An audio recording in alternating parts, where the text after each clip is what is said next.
দরকার বা প্রয়োজন দিয়ে ইংরেজিতে কিভাবে আমরা সেন্টেন্স বানাতে পারি? কিছুই পারি না। এই সিরিজের এই ক্লাসে আমরা আজকে এই জিনিসটা নিয়ে আলোচনা করব যে কোনো একটা কিছুর দরকার আছে, প্রয়োজন আছে, এগুলো নিয়ে কিভাবে আমরা ইংরেজিতে সেন্টেন্স গুলো মেক করতে পারি। সো শুধুমাত্র দরকার বা প্রয়োজনের অর্থ হচ্ছে নিড। এইখানে আমরা নিড টুর ব্যবহার আজকে দেখব।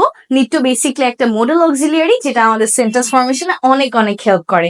আমরা যদি বলতে চাই আমাদের কিছু একটা করা দরকার, তোমার করা দরকার, প্রয়োজন আছে, তখন আমরা আমাদের সেন্টেন্সে কি ব্যবহার করব বলুন তো? নিড, যার মানে কি দরকার অথবা প্রয়োজন। এই সেন্টেন্স গুলো আমরা কিভাবে বানাই?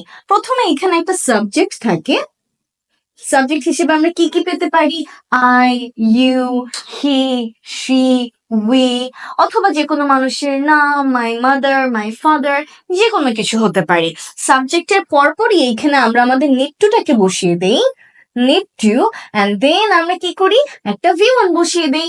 বেসিক্যালি V1 না বলে এই কথাটাকে কিন্তু আমরা ভার্বের বেস ফর্মও বলতে পারি, কারণ আমরা জানি যে কোনো মোডাল ভার্বের পরে কিন্তু সব সময় ভার্বের বেস ফর্মটাই বসে।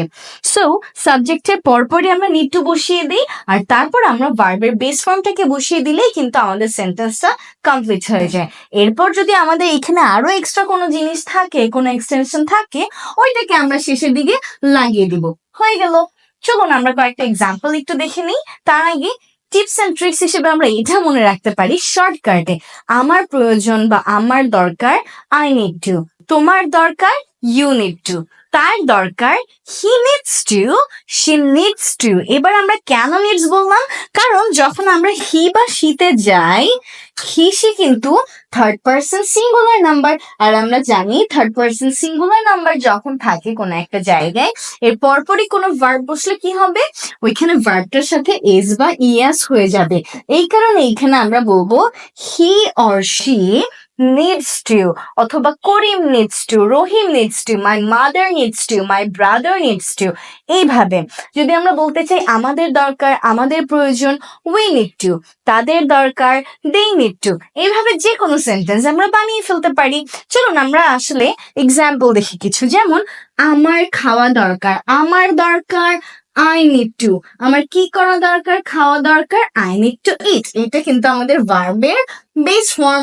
তারপর আমাদের আছে আমার থাকা দরকার, আমার দরকার I need to, আমার কি করা দরকার? থাকা দরকার, থাকা মানে stay, I need to stay।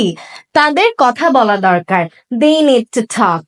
তোমার পড়া দরকার you need to study। মার বিশ্রাম নেওয়া দরকার। তাহলে মা একটা থার্ড পার্সন সিঙ্গুলার নাম্বার, তাহলে এবার কি হবে? নিড নাকি নিডস? অবশ্যই needs. Mother needs to what? Mother needs to take rest. বিশ্রাম নেওয়া মানে টেক রেস্ট। সুনীলের বাজারে যাওয়া দরকার, সুনীলও একটা থার্ড পার্সন সিঙ্গুলার নাম্বার, এই জন্য এখানেও আমরা নিডস ব্যবহার করলাম। Sunil needs to go to the market. আমরা বলতে পারি আমার ইংরেজি শেখা দরকার I need to learn English. So আমরা যদি বলতে চাই আমাদের ভিডিওটা শেয়ার করা দরকার we need to share the video। আমার এই সিরিজের সবগুলো ক্লাস দেখা দরকার I need to watch each and every class of this series।